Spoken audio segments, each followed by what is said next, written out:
नमस्कार साथीहरू, digital class नेपालमा यहाँहरूलाई स्वागत छ। म आज यहाँहरूलाई डेसिमल सम्बन्धी इक्वेसनहरू लिएर आएको छु। आउनुहोस् सुरु गरौँ। क्वेशन नम्बर 1 मा डेसिमलमा हामी when 0.75 is converted into a fraction then the result is के हुन्छ भनेर चाहिँ क्वेशन माग गरेको छ। अप्सनहरू छ A 3/4, B 4/5, C 1/2, D 2/3। अब यसलाई हामीले कसरी सल्भ गर्न सक्छौं त? यतिकै पनि अब यहाँ चाहिँ डेसिमल नम्बर भइसकेपछि हामीले यो भन्दा पछाडी कतिवटा शून्य छ जस्तै 1 यसरी चाहिँ हामीले राख्न सक्छौं। अब यसलाई हामीले तलमाथि गरेर काट्दाखेरि 3/4 आउन जान्छ। यसलाई मैले 25 ले काटे। 25 3 जा 75, 25 4 जा 100।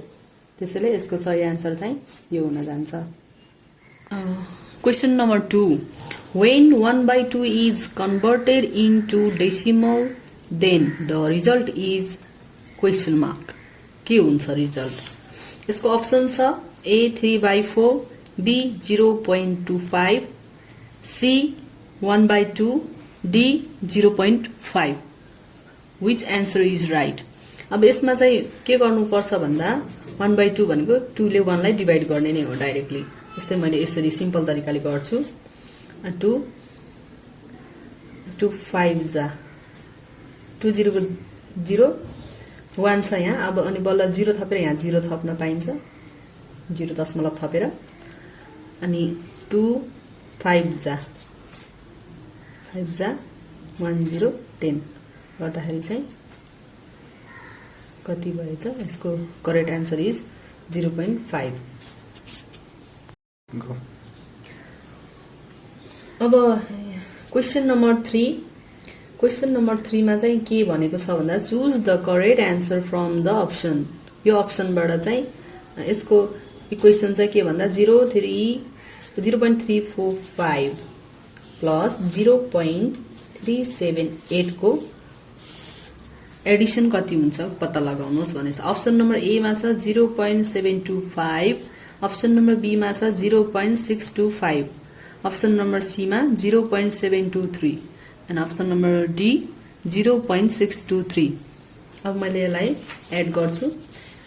5 8 13 13 को 3 क्यारी ओभर 1 4 7 11 11 यो 12 12 को 2 क्यारी ओभर 1 अनि 3 3 6 6 मा 1 7 डेसिमल को decimal and 0। The right answer is C. Question number 4 choose the correct answer from the option. अप्सनहरू पहिला म इक्वेसन लेख्छु 0.25 एन्ड 0.34 यसलाई चाहिँ मल्टिप्लाई गरेर के हुन्छ त क्वेशन मार्क दिएको छ। अप्सनहरू छ 0.065, 0.063, 0.082 एन्ड 0.085। अब यसलाई म सल्भ गरेर देखाउँछु। 4 5 जा 20 को 0 क्यारी ओभर 2 4 2 जा 8 9 10 को 1 0 10 है। अब यो खाली हुन्छ नि। 3 5 जा 15 को 5 1 क्यारी ओभर 3 2 जा 6 एन्ड 7 यस्तो हुन्छ एन्ड 0 एन्ड 5 7 8 हैन। अब हामीसँग कतिवटा अंक छ त्यसमा 4 वटा को अगाडि 1 2 3 4 वटा अंकको अगाडि चाहिँ हाम्रो चाहिँ दशमलव हुन्छ। त्यसैले मैले यहाँ 0 थप्दिए and 0। The right answer is 0.085। Question number 5 choose the correct answer from the options. यसमा चाहिँ के भनेको छ भन्दा 3/4 लाई चाहिँ अनि क्वेशन मार्क दिएको छ।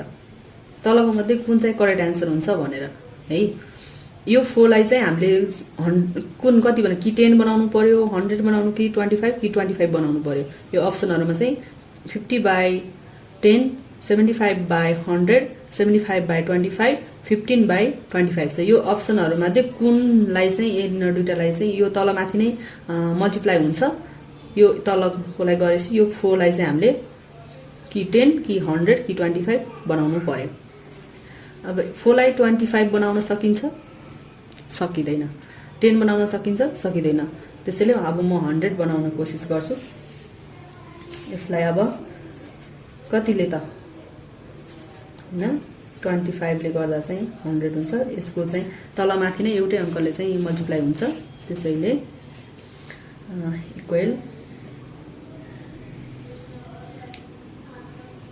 3 5 15 3 2 6 को 75 by 100 100। The correct answer is B.